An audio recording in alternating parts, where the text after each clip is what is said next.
Welcome to వార్తా 9 ముందుగా headlines చూద్దాం.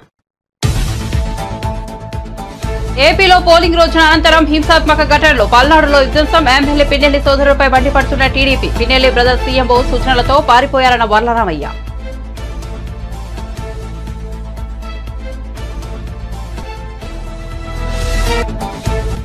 మాజీ మంత్రి మల్లారెడ్డి అల్లుడు రాజశేఖర రెడ్డిపై కేసు. పేట్ బషీర్లో 2.5 ఎకరాల స్థలం వివాదంలో కేసు. ఫెన్సింగ్ కూలగొట్టి దౌర్జన్యం చేశారని బాధితుల ఫిర్యాదు. మల్లారెడ్డికి మద్దతుగా వెళ్లిన అనుచరులపై కూడా కేసు.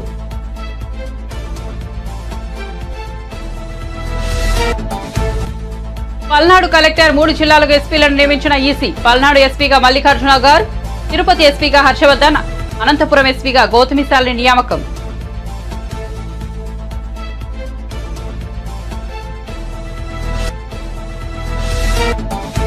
ఈ నెల 22 నాటికి నైరుతి బంగాళాఖాతంలో అల్పపీడనం. మే 24 నాటికి వాయుగుండం. ఏపీ తెలంగాణలో మోస్తరు నుంచి భారీ వర్షాలు. కోస్తాంధ్ర తెలంగాణ జిల్లాలో అక్కడక్కడ భారీ నుంచి అతి భారీ వర్షాలు.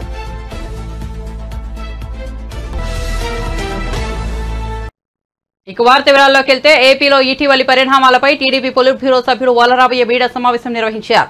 ఈ సందర్భంగా ఆయన మాట్లాడుతూ మాచర్ల రక్త చరిత్రకు పిన్నెల్లి సోదరులే కారణమని ఆరోపించారు. పల్నాడు ఘటనలో జరగగానే ఇద్దరు తాడేపల్లి సీఎంఓకు పారిపోయి వచ్చారని, సీఎంఓ సూచనలు తీసుకున్న అనంతరం అక్కడి నుంచి పిట్టలు ఎదిగిపోయాయని వ్యాఖ్యానించారు. సిట్ అధికారులను, డీజీపీని, అక్కడున్న ఐజీని అడుగుతున్న ఎమ్మెల్యే పిన్నెల్లి రామకృష్ణారెడ్డిని, అతని తమ్ముడు వెంకట్రామరెడ్డిని వెంటనే అరెస్ట్ చేయాలని డిమాండ్ చేశారు. రాష్ట్రంలో ఈ రోజున వైకాపా నాయకుల వ్యవహార శైలి దొంగ నరుస్తున్నట్లుగా ఉంది. ఈ రోజున రాష్ట్రంలో జరిగిన ఈ అరాచకాలకి, ఈ దాడులకి, ఈ రక్త చరిత్రకి, రక్తపాతానికి కారణం ఎన్నికల కమిషన్ వాళ్ళ అనవసరమైన ట్రాన్స్ఫర్స్ అన్నట్లుగా చెప్పుకొస్తుంది. చాలా బాధాకరం. అంటే మీకు జరిగితేనేమో అది బ్రహ్మాండంగా చేసినట్టు ఎన్నికల కమిషన్, మీకు వ్యతిరేకంగా ఏదన్నా జరిగితే ఎన్నికల కమిషన్ అన్యాయం చేసింది అన్న. ఎలా అన్యాయం చేసింది? కొంతమంది తొలగించి ఆ ప్లేస్లో కొంతమంది ఎస్పీలని పోస్ట్ చేసింది. అంటే ఎన్నికల కమిషన్ సెలెక్ట్ చేసింది ఆ పేర్లు జగన్మోహన్ రెడ్డి గారు, సజ్జల రామకృష్ణారెడ్డి గారు. ఎవరిచ్చారు ఆ పేర్లు? వీళ్ళని పోస్ట్ చేయండి అని చెప్పి ఎవరిచ్చారు సార్?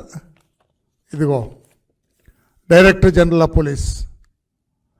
ఈ అధికారులు సరిగా పనిచేయటం లేదు. ఎన్నికల కమిషన్ వీళ్ళ మీద చర్యలు తీసుకోవాలి అని కోరింది director general of police. Director general అడిగిన దాని మీదట ఎన్నికల కమిషన్, ఎందుకంటే మీరు ఆధారాలు చూపించకపోతే నమ్మరు కదా మీరు. ఎలక్షన్ కమిషన్ డీజీ గారు ప్రపోజ్ చేసిన ప్రతిపాదనలన్నీ అంగీకరిస్తూ వాళ్ళ మీద చర్యలు తీసుకున్నారు. ఇప్పుడు తప్పు ఎవరిది? జగన్మోహన్ రెడ్డి గారు. గతంలో ఒకే రోజు డీజీపీని, చీఫ్ సెక్రటరీని, ఇంటెలిజెన్స్ డీజీని, పలువురు ఎస్పీలని 2019లో ట్రాన్స్ఫర్లు చేస్తే, ఆ పదవుల నుంచి తొలగిస్తే అబ్బో ఎలక్షన్ కమిషన్ బ్రహ్మాండంగా చేస్తే పోలీసులు కళ్ళు కప్పి పారిపోయారు. పారిపోయి ఎక్కడికి వచ్చారు? They have come down to CMO's office, chief minister ఆఫీస్కి వచ్చారు. ఇక్కడ తాడేపల్లి డైరెక్షన్స్ తీసుకొని పారిపోయారు. ఎగిరిపోయిన ఆ పిట్టలు. నేను అడుగుతున్నా, ఈ రోజున సిట్ అధికారులను అడుగుతున్నా, డీజీపీని అడుగుతున్నా, అక్కడ ఉన్న ఐజీ గారిని అడుగుతున్నా, వీళ్ళిద్దరిని వెంటనే అరెస్ట్ చేయాలి. మాచల్లో జరిగిన ఆ రక్త చరిత్రకు ఈ అన్నదమ్ములిద్దరే కారణం. ఎమ్మెల్యే పిన్నెల్లి రామకృష్ణారెడ్డి, అతని తమ్ముడిని వెంటనే అరెస్ట్ చేయాలని చెప్పి కూడా నేను డిమాండ్ చేస్తున్నా. పెట్రోల్ బాంబులు ఏంటండి? కర్రలు, కత్తులు, బరిసెలు, ఇనపరాడ్లు తీసుకొని పెరేడ్ చేయటం ఏంటండి? పోలీసులు వాళ్ళు వెంట నడవటం ఏంటండి? సభ్య సమాజంలో ఉన్నామా? ప్రజాస్వామ్యంలో ఉన్నామా? మనం ఏమన్నా అరాచక డిక్టటోరియల్ గవర్నమెంట్లో ఉన్నామా? అందుకే ప్రజాస్వామ్యంలో ఉన్నాం, రాజ్యాంగబద్ధంగా నడుస్తున్నామని చెప్పాలంటే either sit or IG Guntur వెంటనే ఇద్దరు అన్నదమ్ముల్ని అరెస్ట్ చేయాలని చెప్పి కూడా మేము డిమాండ్ చేస్తున్నాం. చంద్రగిరిలో మా నాయకుడు నాని మీద హత్యాయత్నం జరిగింది. హత్యాయత్నం ఉసుగొల్పింది, హత్యాయత్నానికి ప్లాన్ చేసింది ఎవరు? చెవిరెడ్డి భాస్కర్ రెడ్డి కాదా? అతని సన్ కాదా? మోహిత్ రెడ్డి కాదా? వాళ్ళిద్దరిని కూడా వెంటనే 307 IPC కింద అరెస్ట్ చేయాలని చెప్పి కూడా డిమాండ్ చేస్తున్నాం. అప్పుడే పోలీసులు నిష్పక్షపాతంగా పనిచేస్తున్నారని నమ్మకం కుదురుతుంది. అక్కడ పిన్నెల్లి రామకృష్ణారెడ్డి బ్రదర్స్, ఇక్కడ తండ్రి కొడుకులు చెవిరెడ్డి భాస్కర్ రెడ్డి అతని కొడుకును కూడా అరెస్ట్ చేసి జ్యుడిషియల్ కస్టడీకి పంపాలా? ఇక్కడ తాడిపత్రి పెద్దారెడ్డి, కేతిరెడ్డి పెద్దారెడ్డి, నేను అనకూడదు, అతను ఒక మానవుడండి. అతను మనిషి రూపంలో ఉన్న రాక్షసుడు. అతను ఇంట్లోంచి వెళ్ళిపోమంటే ఏపీలో ఎన్నికల నేపథ్యంలో జరిగిన అల్లర్లు తీవ్ర కలకలం రేపాయి. పోలింగ్ రోజున మరుసటి రోజు కూడా చాలా చోట్ల టీడీపీ, వైసీపీ శ్రేణుల మధ్య పెద్ద ఎత్తున ఘర్షణ వాతావరణం చోటు చేసుకుంది. ఈ అల్లర్లను సీరియస్ గా తీసుకున్న ఈసీ ఆయా జిల్లాల ఎస్పీలను సస్పెండ్ చేసిన సంగతి తెలిసిందే. సస్పెండ్ చేసిన ఎస్పీల స్థానంలో కొత్త ఎస్పీలను నియమిస్తూ తాజాగా ఉత్తర్వులు జారీ చేసింది ఎన్నికల సంఘం. తిరుపతి జిల్లా ఎస్పీగా హర్షవర్ధన్, పల్నాడు జిల్లా ఎస్పీగా మల్లికాగార్, అనంతపురం జిల్లా ఎస్పీగా గౌతమిశాలను నియమిస్తూ ఉత్తర్వులు జారీ చేసింది ఎన్నికల సంఘం. అలాగే పల్నాడు జిల్లా కలెక్టర్గా లట్కర్ షీకేజ్ బాలాజీ నియమిస్తూ ఉత్తర్వులు జారీ చేసింది ఈసీ. ఏపీలో పోలింగ్ ముగిసినప్పటికీ ఎన్నికల వేడి మాత్రం ఇంకా చల్లారలేదు. ఈసారి ఎన్నికలు మునుపటి కంటే హోరహోరగా సాగాయి. పోలింగ్ రోజున పలు చోట్ల అల్లర్లు జరగక పోలింగ్ మరుసటి రోజు పల్నాడు, తిరుపతి, అనంతపురం జిల్లాలో జరిగిన అల్లర్లు రాష్ట్రంలో కలకలం రేపాయి. ఈ ప్రాంతంలో వైసీపీ, టీడీపీ శ్రేణుల మధ్య తీవ్రస్థాయిలో ఘర్షణలు నెలకొన్నాయి. ఈ అల్లర్లను సీరియస్ గా తీసుకున్న ఈసీ ఆయా ప్రాంతాల్లో 144 సెక్షన్ విధించి 3 జిల్లాల ఎస్పీలను సస్పెండ్ చేసి కొత్త ఎస్పీలను నియమించింది. ఈ క్రమంలో పల్నాడు జిల్లాకు మల్లికాగార్ అనే మహిళా ఎస్పీని నియమించింది. తీవ్రస్థాయిలో ఉద్రిక్తత నెలకొన్న పల్నాడు జిల్లాకు మహిళా ఎస్పీ నియమిస్తూ ఈసీ తీసుకున్న నిర్ణయంపై సర్వత్రా ఆశ్చర్యం వ్యక్తమవుతోంది. ఈ నేపథ్యంలో మల్లికా గార్ ఎవరు అన్న చర్చ మొదలైంది. వివరాల్లోకి వెళ్తే మల్లిక గతంలో ఒంగోలు, తిరుపతికి ఎస్పీగా పనిచేశారు. ఈ ప్రాంతాలకు మల్లిక మొదటి మహిళా ఎస్పీ కావడం విశేషం. ఒంగోలులో ఎస్పీగా ఉన్న సమయంలో మల్లిక తప్పు చేసి హెడ్ కానిస్టేబుల్ నుండి ఎస్ఐ, డీఎస్పీ వంటి అధికారులపై కూడా చర్యలు తీసుకున్న ఘటనలు ఉన్నాయి. అయితే తిరుపతి జిల్లా ఎస్పీగా బాధ్యతలు తీసుకున్న 3 వారాల్లోగే మల్లిక బదిలయ్యారు. వైసీపీ నేతల ఫిర్యాదులతో ఆమెను విజయవాడ సిఐడి ఎస్పీ నియమించింది ప్రభుత్వం. మల్లికా గారి విధుల్లో నిర్లక్ష్యాన్ని అసలు సహించేది కాదని, ఆమె పేరు చెబితే అవినీతి పోలీసు అధికారుల వెంటలో వణుకు పుడుతుందని టాక్ అవుతాయి. మల్లికా ట్రాక్ రికార్డు గురించి తెలిసిన వారు పల్నాడు ఎస్పీగా ఆమెను నియమించడం సరైన నిర్ణయమని అభిప్రాయపడుతున్నారు. ఉద్యోగం ఆశ చూపించి మానవ అక్రమ రవాణా చేస్తున్న ముఠాను పోలీసులు గుర్తించారు. విదేశాల్లో డేటా ఎంట్రీ ఉద్యోగాల పేరుతో ఆంధ్రప్రదేశ్, పశ్చిమ బెంగాల్ రాష్ట్రాల నుంచి హ్యూమన్ ట్రాఫికింగ్ జరుగుతున్నట్లు వారు తెలిపారు. ఏపీ నుంచి 150 మందికి పైగా తరలించినట్లు గుర్తించామని విశాఖ సిపి రవిశంకర్ అయ్యన్నార్ వెల్లడించారు. దాదాపు 5,000 మంది వివిధ దేశాల్లో యువత వారి చేతుల్లో ఉన్నట్లు నిర్ధారించారని తెలిపారు. ఈ కేసులో 3 పోలీసులు అరెస్ట్ చేశారు. ఫెడిక్స్ టాస్ గేమ్ పేరిట సైబర్ నేరాలు చేయడంతో ఈ అమాయకులను వాడుకుంటున్నారని విశాఖ సిపి పేర్కొన్నారు. అక్కడి నుంచి కంబోడియాకు వీరిని హ్యూమన్ ట్రాఫికింగ్ చేస్తున్నారని, నిరుద్యోగుల వద్ద నుంచి 1,50,000 వరకు వసూలు చేశారని చెప్పారు. 80,000 రూపాయలు అందులో కంబోడియా దేశంలో ఏజెంట్కి ఇస్తారని చెప్పుకొచ్చారు. డేటా ఎంట్రీ ఉద్యోగాలను చెప్పి ఆన్లైన్ స్కామ్లు చేస్తారని, వీరికి ట్రైనింగ్ ఇస్తున్నారని సిపి రవిశంకర్ అయ్యన్నార్ వెల్లడించారు. నిరుద్యోగులు విదేశాల్లో ఉద్యోగం అనగానే మోసపోవద్దని ఆయన సూచించారు. కొంచెం ఆలోచించి నిర్ణయం తీసుకోవాలని సూచించారు. మన మన మన ఇండియాని దెబ్బతీయాలని చెప్పేసి ఈ విధంగా అక్కడ నడిపిస్తున్నారని సమాచారం.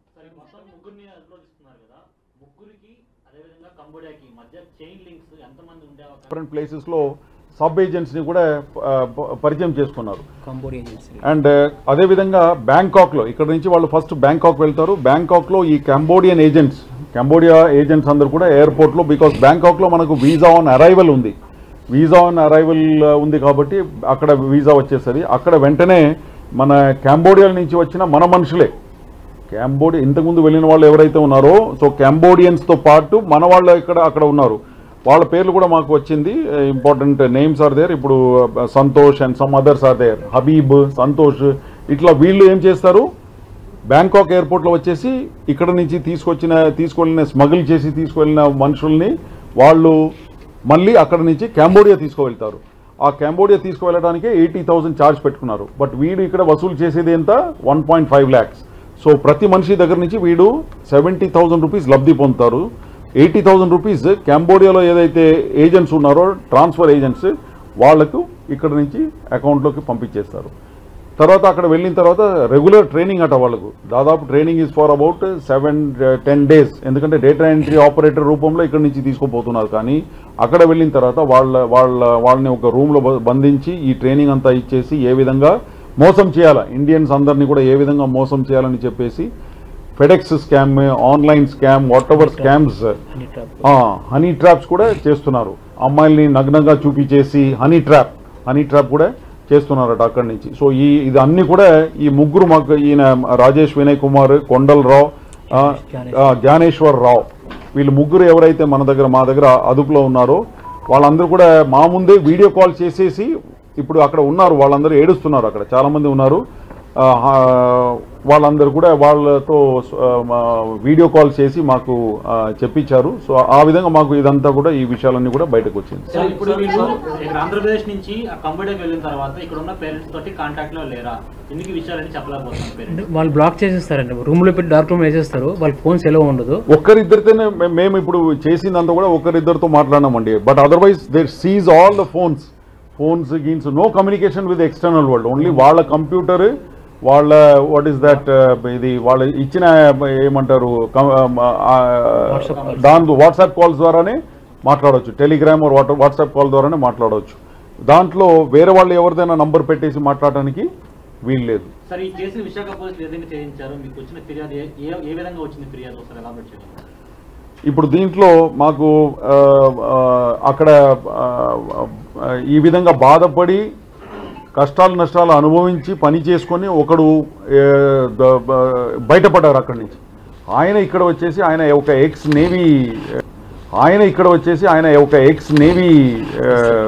X navy person.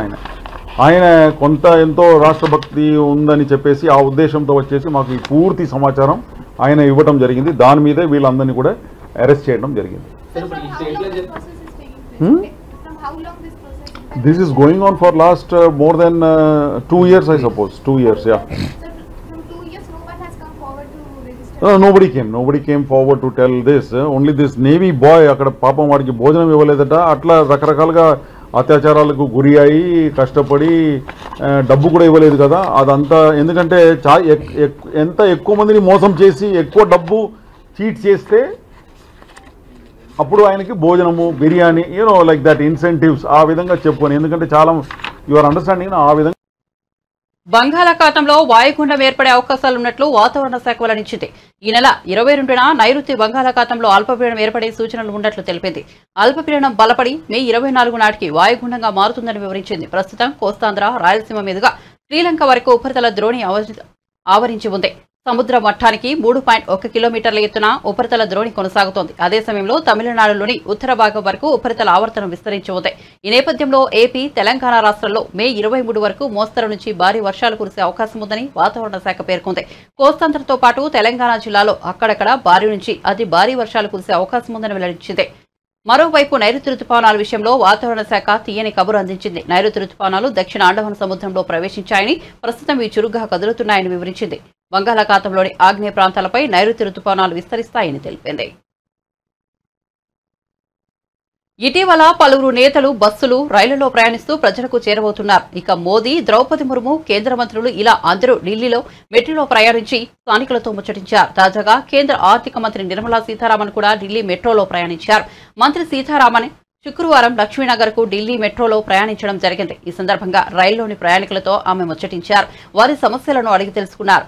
రైల్వే కేంద్ర మంత్రిని చూసిన ప్రయాణికులు ఒక్కసారిగా షాక్ అయ్యారు. ఆమెతో ఫోటోలు, సెల్ఫీలు తీసుకున్నారు. ఈ ట్రైన్ జర్నీకి సంబంధించిన ఫోటోలు, వీడియోలను నిర్మలమ్మ కార్యాలయం ఎక్స్ లో పోస్ట్ చేసింది. దీంతో ప్రస్తుతం ఆ ఫోటోలు, వీడియోలు నెట్టింట వైరల్ అవుతున్నాయి.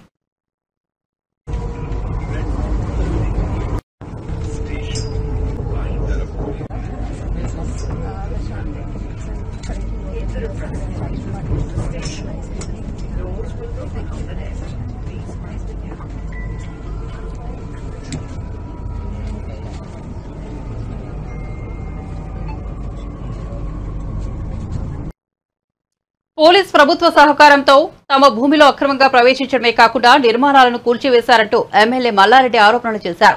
మేడ్చల్ మల్కాజ్గిరి జిల్లా కుత్బులాపూర్ మండలం జీడిపెట్ల విలేజ్ సర్వే నంబర్ 82-83లో సుచిత్ర మిలిటరీ కాంపౌండ్ వాల్ రోడ్డుకు 2 ఎకరాల 10 గుంటల స్థలంపై వివాదం నెలకొంది. 11 ఏళ్ల నుంచి తాము పొజిషన్లో ఉన్న భూమిలో కొందరు వ్యక్తులు రాత్రికి రాత్రి అక్రమంగా ప్రవేశించి అక్కడ ఉన్న నిర్మాణాలను కూల్చివేయడమే కాకుండా ఫెన్సింగ్ నిర్మాణం చేశారని ఎమ్మెల్యే మండిపడ్డారు. ఈ విషయంపై శనివారం ఉదయం పోలీస్ స్టేషన్లో ఫిర్యాదు చేయగా సిబ్బంది లేరంటూ పోలీసులు సమాధానమిచ్చారని, దీంతో చేసేదేమీ లేక తానే స్వయంగా భూమి వద్దకు వచ్చానని మల్లారెడ్డి చెప్పారు.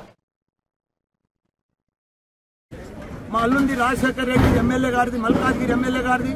అదే మాదిరిగా ఇక్కడ నా జాగా నా కొడుకులది, ఇద్దరిది 14 ఏళ్ల కింద 15 ఏళ్ల కింద కొన్నాం. ఇది 40 ఏళ్ల సంఖ్య ఒక మానవాయనకు ఉండే. ఇక్కడ 2 ఎకరాల చిల్లర ఉంది. ఇది మేము అప్పటి సంది మా డాక్యుమెంట్స్ ఉన్నాయి, కొన్నాము. అంతకుముందు కూడా 40 ఏళ్ల సంది ఆ కంపౌండ్ వాళ్ళు కూడా 40 ఏళ్ల కింద పెట్టే కంపౌండ్ వాళ్ళే.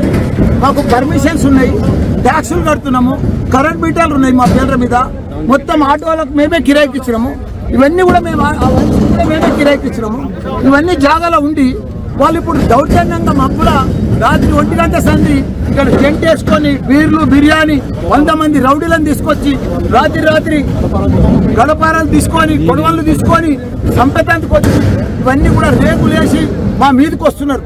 ఇప్పుడు ఆ శ్రీనివాసరెడ్డి అయినట్టు మా సిఐ ముంగట్టే మా మీదకి వచ్చాడు. ఇప్పుడు ఎవడరాను పోయి నా మీదకి వచ్చాడు. అది కూడా రికార్డ్ అయ్యింది. ఇంత దౌర్జన్యమా ఆయన కాంగ్రెస్ వాళ్ళు ఇంత దౌర్జన్యం చేసి ఆ లక్ష్మణ్ అన్నాడు విప్పు మొదటి సంది కూడా నా దానికి వస్తూనే ఉన్నారు. 8 నెలల సంది నడుస్తుంది. ఏదైనా ఉంటే టీ పని చేసుకొని మీ జాగా అవతల ఉన్నది, మిలిటరీలో పోయింది, మాకు సంబంధం లేదు. మా డాక్యుమెంట్స్ ఉన్నాయి, మా డాక్యుమెంట్లు జూమ్గా ఏదున్నా మీరు తీసుకోమని చెప్పినాం, సర్వే చేయమని చెప్పినాం, టీ పని పెట్టమని చెప్పినాం. కానీ రాత్రి ఎలక్షన్లో తెల్లారి ఇట్లా అందరము మాకు కూడా తెలియదు. 100 మంది వచ్చి మా వాళ్ళ సెల్ ఫోన్లన్నీ గుంజుకొని ఆటోలకంతా ఆటో షెట్లన్నీ గులగొట్టి అక్కడ పెద్ద షెడ్ ఉండే ఆ షెడ్ అంతా చూడు ఎంత దౌర్జన్యం చేసింది. ఇంత దౌర్జన్యం చేస్తే ఎట్లా మేము ఒక ఎమ్మెల్యేలమే మామూలు ప్రజలకు ఏముంటుంది చెప్పు. నేను సిఐ గారికి కూడా 8:30కే ఫోన్ చేసిన, ఆయన కూడా వస్తున్నాడు. ఏసీపీకి చేసిన, డీసీపీ మేడంకు చేసిన. ఇప్పుడే వాళ్ళు వచ్చిర్రు. వాళ్ళు వచ్చినాక ఇంకో ఉండేవాళ్ళంతా పోయిరు ఇప్పుడు. కాబట్టి ఆ శ్రీనివాసరెడ్డి కూడా ఇన్నే ఉన్నాడు. ఇప్పుడు ఆయన ఇప్పుడు అరేంజ్ చేయమని చెప్తున్నాను నేను. ఎందుకంటే మా జాగల వాళ్ళకి ఏదైనా ఇంజక్షన్ ఆర్డర్ ఉంది, వాళ్ళకి ఏదైనా డాక్యుమెంట్ ఉంది, వాళ్ళకి ఏదైనా ల్యాండ్ ఉంది. నువ్వు సర్వే చేసి తీసుకో, టీ పని పెట్టు, మా డాక్యుమెంట్ మేము చూపిస్తాం. మా డాక్యుమెంట్ సరిగా లేకపోతే ఇచ్చేసే వాళ్ళకే మేము తయారున్నాం. ఇప్పుడు 8 ఏళ్ల సంగతి చూపిస్తూనే ఉన్నాం. పోలీస్ స్టేషన్లో డాక్యుమెంట్ ఆల్రెడీ రికార్డ్ అయి ఉన్నది. మాది ఒక్క 1% కూడా తప్పు లేదు. కానీ ఒక 2 ఎమ్మెల్యేల జాగాలు కబ్జా పెడుతున్నారంటే ఏంది ఇది? 100 మంది రౌడీలు వచ్చి వాళ్ళకి సంబంధించి కూడా ఉన్నాయని చెప్పేసి వాళ్ళు ఉంటే తీసుకోమను, టీ పని పెట్టమను, సర్వే చేయమను, డాక్యుమెంట్ చూపిమను, కోర్టుకు రమ్మను, డాక్యుమెంట్ చూపిమను. ఇది ఒక్కనాడు కాదు కదా, మా డాక్యుమెంట్ చూడమను. మా తప్పు ఉంటే అలానే తీసుకోమను, మేము విడిచిపెట్టిపోతాం ఇడికెళ్ళి. ఈ సర్వే నెంబర్ ఎంత ల్యాండ్?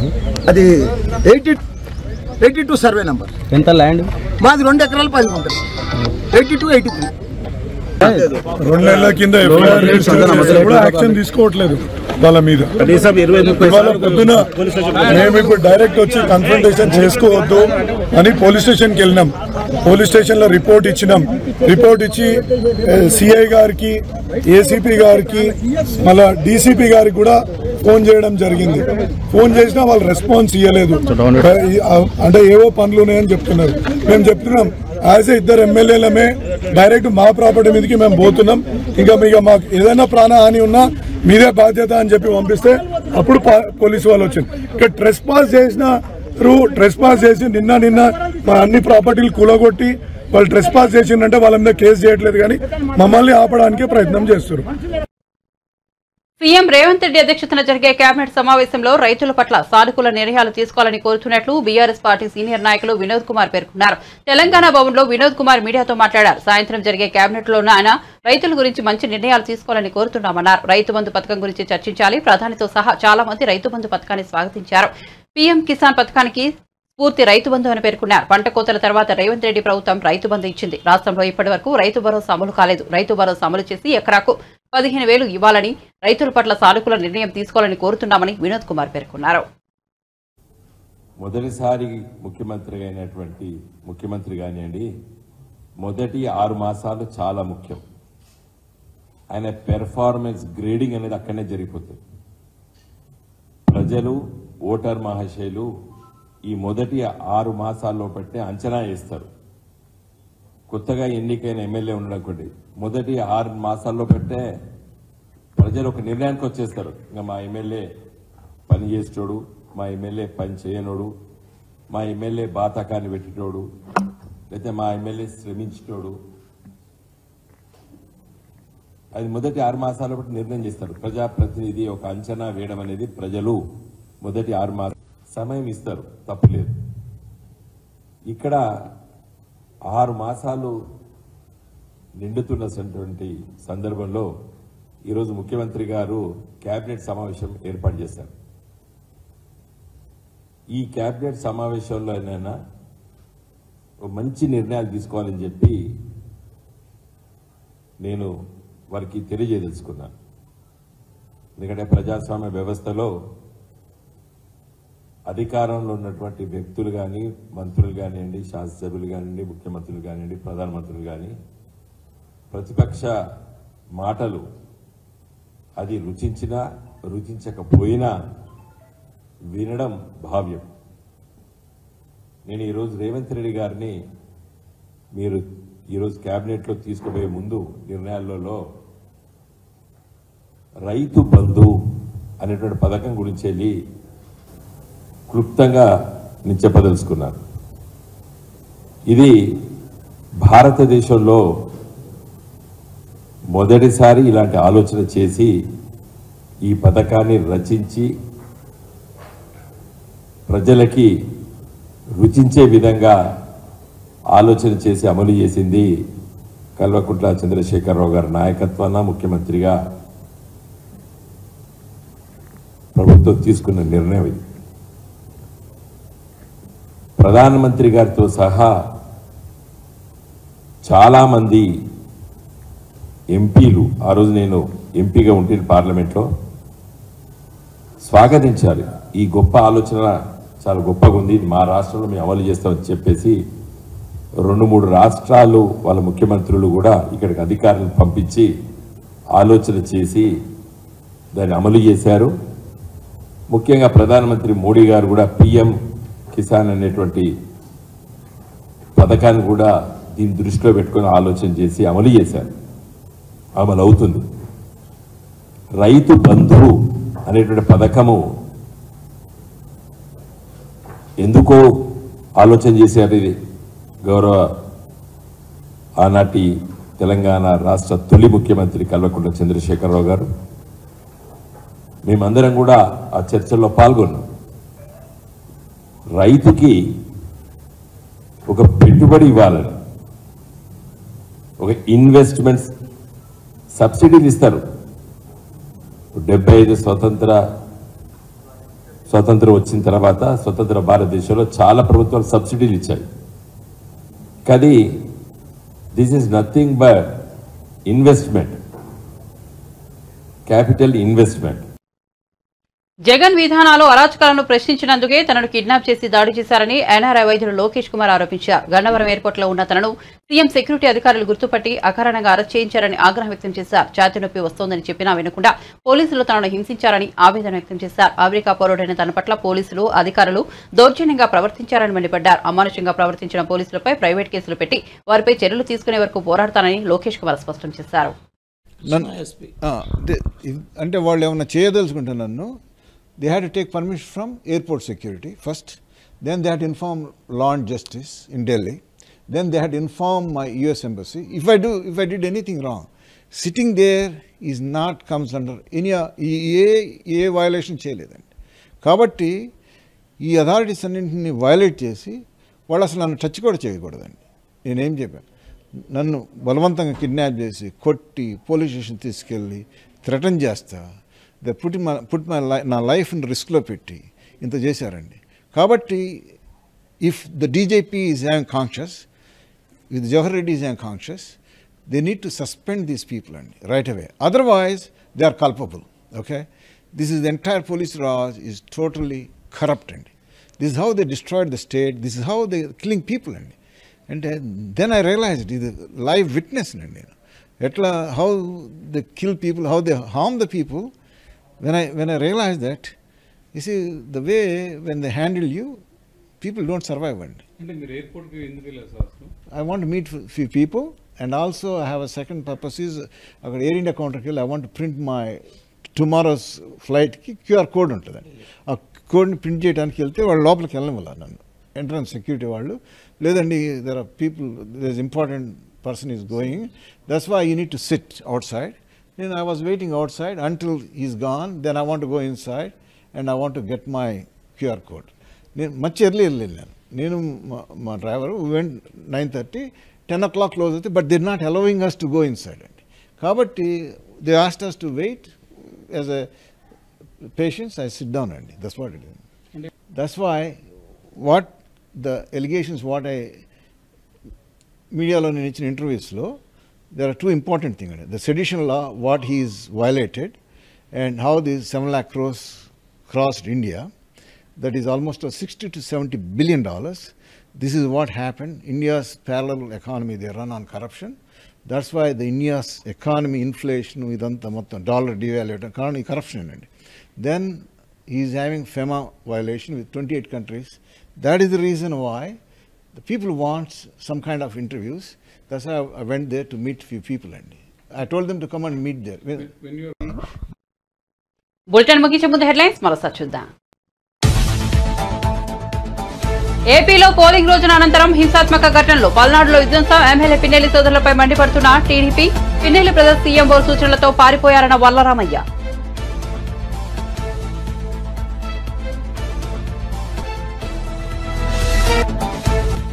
మాజీ మంత్రి మల్లారెడ్డి అల్లుడు రాజశేఖర రెడ్డిపై కేసు, పేట్ బషీరాబాద్ లో 2.5 ఎకరాల స్థలం వివాదంలో కేసు, పెన్షన్ కూలగట్టి దౌర్జన్యం చేశారని బాధితుల ఫిర్యాదు, మల్లారెడ్డికి మద్దతుగా వెళ్లిన అనుచరులపై కూడా కేసు.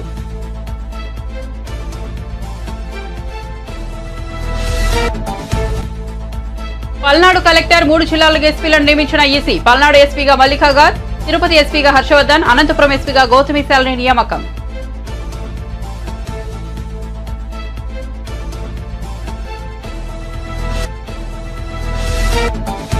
ఈ నెల 22 నాటికి నైరుతి బంగాళాఖాతంలో అల్పపీడనం, మే 24 నాటికి వాయుగుండం. ఏపీ తెలంగాణలో మోస్తరు నుంచి భారీ వర్షాలు, కోస్తాంధ్ర తెలంగాణ జిల్లాలో అక్కడక్కడ భారీ నుంచి అతి భారీ వర్షాలు.